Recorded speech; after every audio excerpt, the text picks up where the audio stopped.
In the Caribbean, a tropical paradise, a drama of life's colors plays out, pulsating with a distinct rhythm.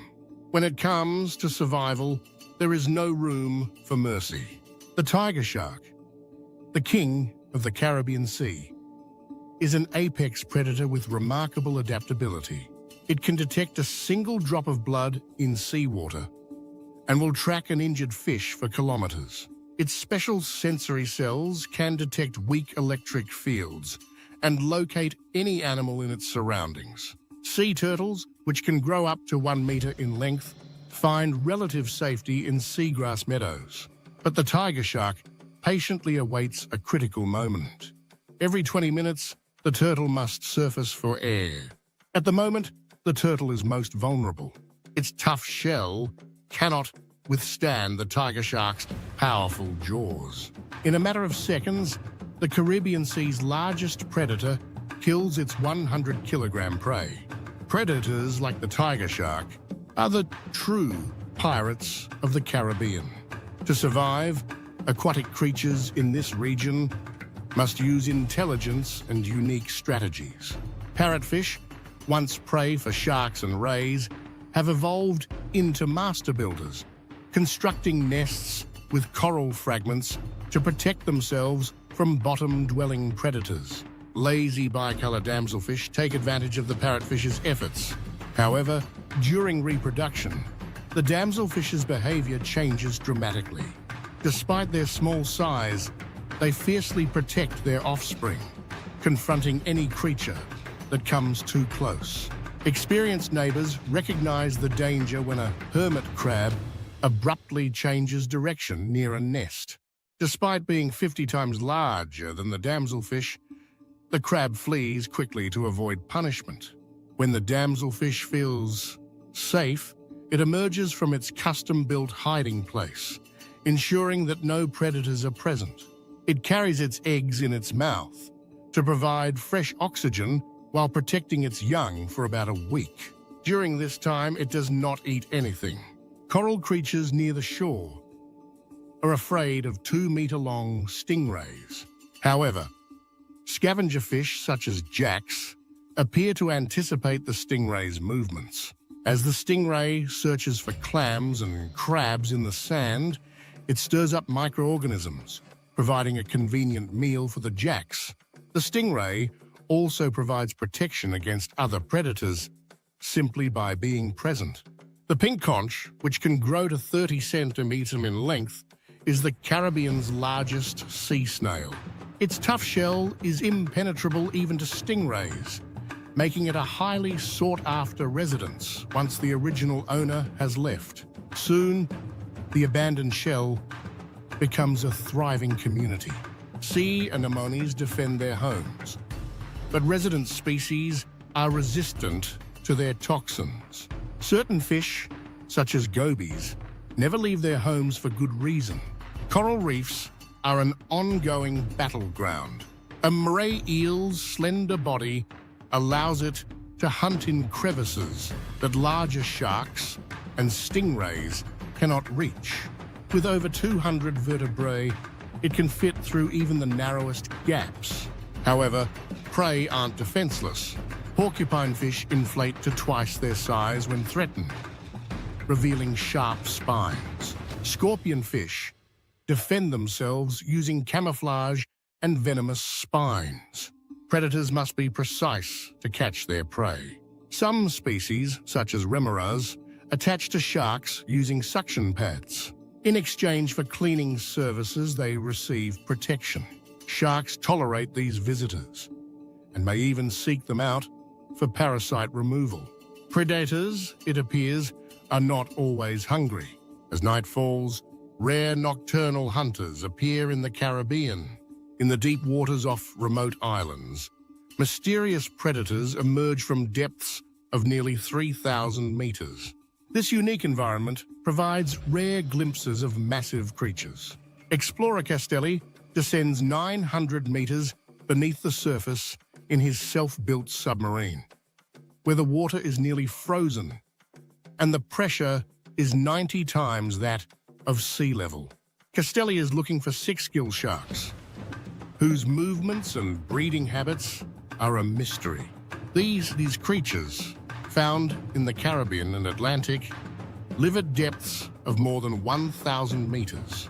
Their population is unknown, as they are frequently trapped in deep-sea trenches and die. Castelli closely examines a 5-meter-long shark, noting its sensitivity to light. The submarine's lamps temporarily blinded the shark, emphasizing its vulnerability. Castelli plans to use a transmitter to track its movements in order to identify conservation areas. However, the shark vanishes into the muddy seabed, possibly seeking food, scavenging crustaceans, or sunken carrion. Castelli loses sight of it, and his submarine fails to keep up. He suspects this area may be a breeding ground because he only sees female sharks. Castelli returns to the surface at night and reflects on his mission. While he was unable to attach the transmitter, his quest for knowledge continued. Even on land, the night brings out rare predators. Some animals' forelimbs have evolved into long appendages, adorned with hooks and spines to secure prey. Despite these formidable tools, they remain wary of toxic cane toads, which are invasive predators introduced by humans. These toads are dangerous and ubiquitous in nature. Because of a lack of natural predators, creatures such as rats and giant toads, both introduced by humans, have spread throughout the Caribbean. Rats reproduce rapidly, as do giant toads. When their mothers go foraging, their offspring are on their own. Caribbean centipedes, which can reach 20 centimeters, are nocturnal predators. Their venomous saliva paralyzes prey and causes tissue breakdown, allowing the predator to suck it dry. When the mother rat returns, she cares for her young. Does she notice if one of her puppies is missing? Many islands still have pristine swamps and mangrove forests, but invasive species are encroaching on the Caribbean's native wildlife. Long-tailed creatures from the mainland frequently make their way to the islands, but few survive. They only eat certain foods, and the islands cannot always provide enough food. Some of the largest predators in tropical South America have successfully adapted to a variety of islands. Certain subspecies have evolved to be smaller, while others can reach lengths of more than 5 meters. Their prey includes agoutis, an invasive species that weighs about 4 kilograms, enough to sustain a South American boa for several days. These boas can detect the agoutis from a distance and approach quietly before coiling tightly around their prey. However, agoutis are wary. When they detect movement in the underbrush, they drum their hind feet on the ground to warn. As a result, 9 out of every 10 boa attacks fail. On some remote islands, only a few species have survived significant changes. Green iguanas, which are normally harmless herbivores and excellent climbers, become especially aggressive during the mating season in February and March. They fiercely defend their territory and refuse to back down. While a threatening posture is usually enough to drive a smaller iguana away, when two nearly 2-meter-long males refuse to give way, violent and bloody battles ensue. These combatants' bodies are covered in scars, with injured limbs and even fatal wounds being common. When a female appears, the conflict escalates. Iguanas have been fighting in this manner since the time of dinosaurs, and males have significantly stronger jaws than females. Eventually, a winner emerges, but it is often too late. A smaller male may have used the distraction to mate with the female. Timing and location are critical for successful reproduction. While breeding on an island is one challenge, conquering new habitats presents another.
To reach new islands, terrestrial creatures such as iguanas, insects and centipedes must frequently survive hurricanes.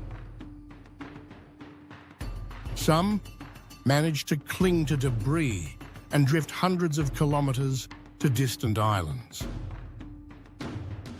Once there, these newcomers must adapt to their new surroundings, frequently evolving into separate species. The Guadeloupe Islands are a popular example. A unique species of pink South American boa thrives in their 2-square-kilometer habitat. Unlike elsewhere in the Caribbean, where snakes are feared or hunted, these boas are welcomed guests, even in families with children. The snakes eat disease-carrying rats, shielding the islanders from outbreaks of potentially fatal illnesses. No one on the island has had these diseases in years. The boas are considered part of the local heritage, and children are taught to respect the snakes in school. Scientists and educators are unsure why this species of boa has developed pink coloration.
However, its distinct appearance attracts collectors.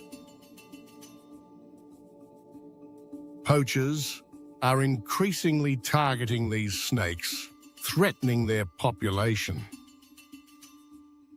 Conquering new habitats in underwater environments can sometimes be too easy, disrupting delicate ecosystems.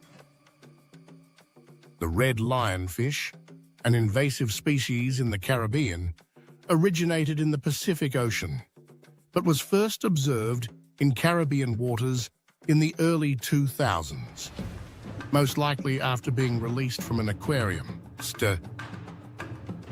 With no natural predators and venomous spines that deter fish, such as groupers, the red lionfish population has skyrocketed, significantly affecting marine life.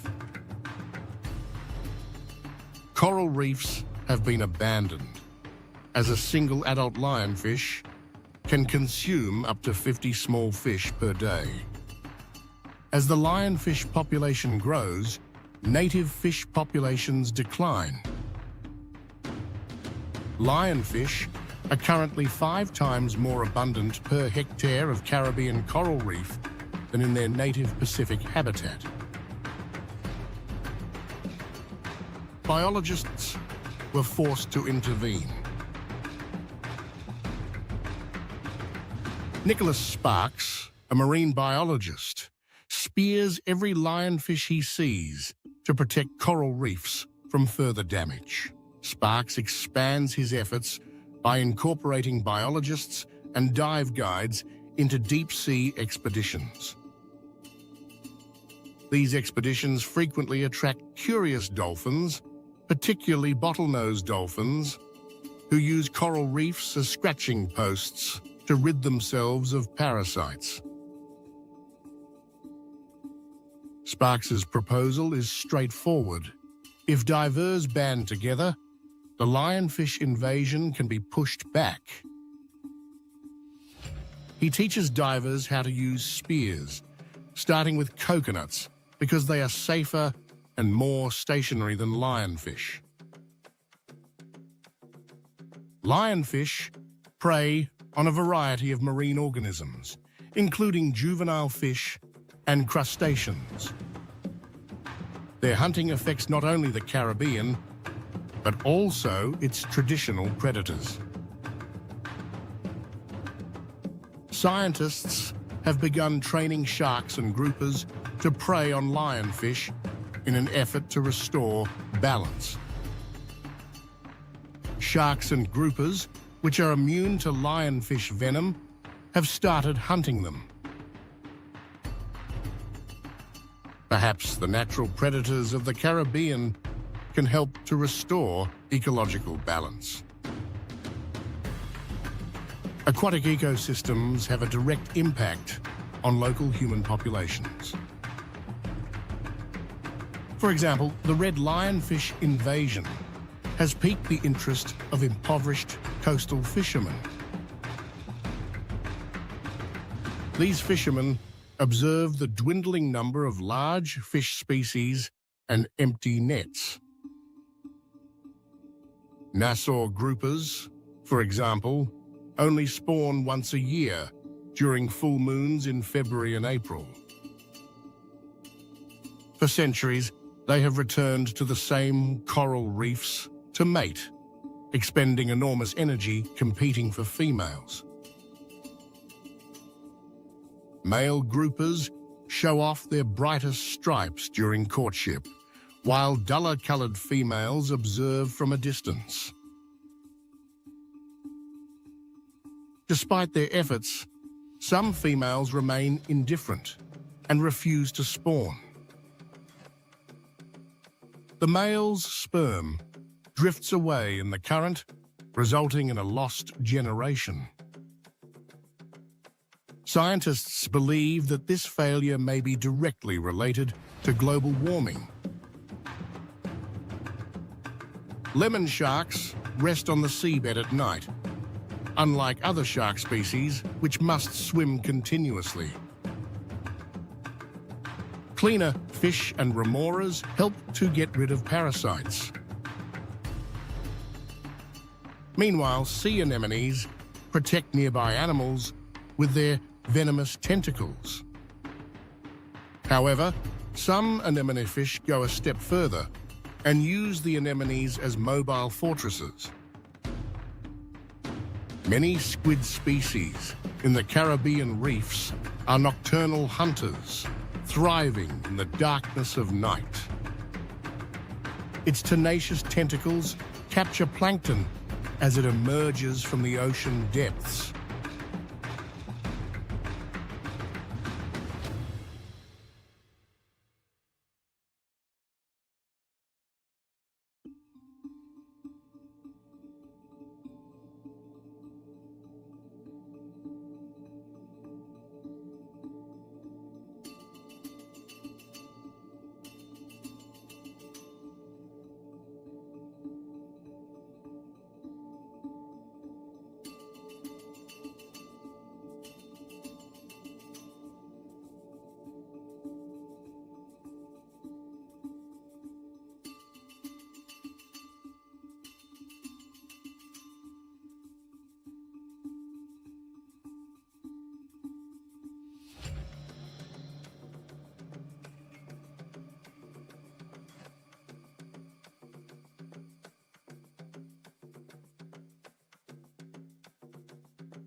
The sea snake on an empty stomach, waits patiently.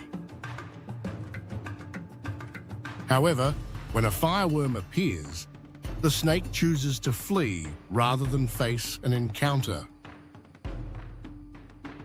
Despite its short length of 30 centimeters, the fireworm has no natural predators because all other creatures fear it. The sea snake will not resurface until the fireworm is gone. This is because when the worm comes into contact with its victim, its bristles detach and inject venom into their skin. The fireworm's unique armored body is particularly effective. Some predators can detect prey from a distance, such as a dead fish, and find it quickly. The fireworm consumes its meal and quickly, using its powerful jaws and legs. When the first rays of sunlight strike, frigate birds leave their nesting sites and fly over 400 kilometers per day across the Caribbean Sea. Their first stops are usually small coral islands. Frigate birds are not bothered by human presence. They arrive at this time of year for a reason, to wait patiently in warm air currents while other seabirds begin their activities. During the mating season, in early summer, male frigate birds bring delectable gifts for their mates. These are collected from shallow waters near beaches, where millions of gobies congregate to feed in warm water zones, making them easy targets for frigate birds. The frigate bird's distinctive wings and slender bodies make them the fastest flyers in the Caribbean. Faced with danger, they will swallow their catch to protect it. Frigate birds are lighter than other birds and produce very little oil, so their feathers lose buoyancy when wet, preventing them from diving. Thus, the pirates of the Caribbean only attack when their victims give up their food. Frigate birds also track whale sharks for a specific reason. Each spring, ocean currents transport massive amounts of plankton from the Atlantic to the Mexican coasts. The world's largest fish filters thousands of liters of water every hour to feed. Whale sharks lead frigate birds to plankton-feeding creatures that they would otherwise miss. Schools of mullets, mackerels, and blackfin tuna congregate but are out of reach of the frigate birds. This is when help from the ocean depths arrives. Sailfish herd these schools of fish to the surface, allowing frigate birds to seize the opportunity. They use their long, sword-like beaks to confuse a few fish before catching their prey. Of course, frigate birds steal food from each other, much like aerial pirates. Within minutes, the cooperative spirit dissipates. After the sailfish have eaten their fill, there is little left for the frigate birds, so some return to their flocks while others stay. Underwater predators on reefs avoid conflict. Caribbean reef sharks are the largest hunters in the area, and black groupers, which can weigh up to 100 kilos, are formidable in their own right. Even these massive creatures flee when reef sharks arrive.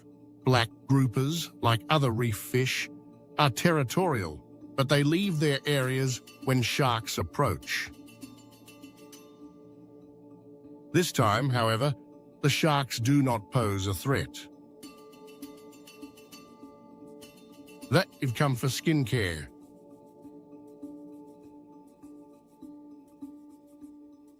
A curious grouper comes out of its hiding place, sensing an opportunity. The sharks distract a school of baitfish, which becomes their target.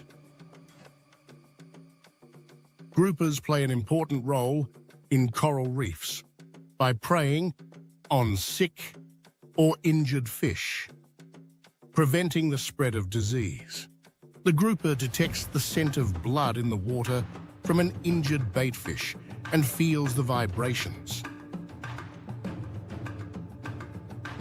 The stressed fish's swim bladder emits distress signals, which attracts the predator.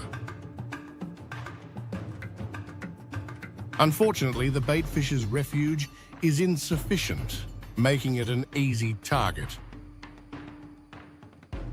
The predator successfully captures its prey, allowing the rest of the school to rest. Meanwhile, the sharks pose no immediate threat, so the grouper starts looking for a mate. Courtship rituals begin in December, several weeks before the full moon. Female groupers' bellies swell as mating season approaches,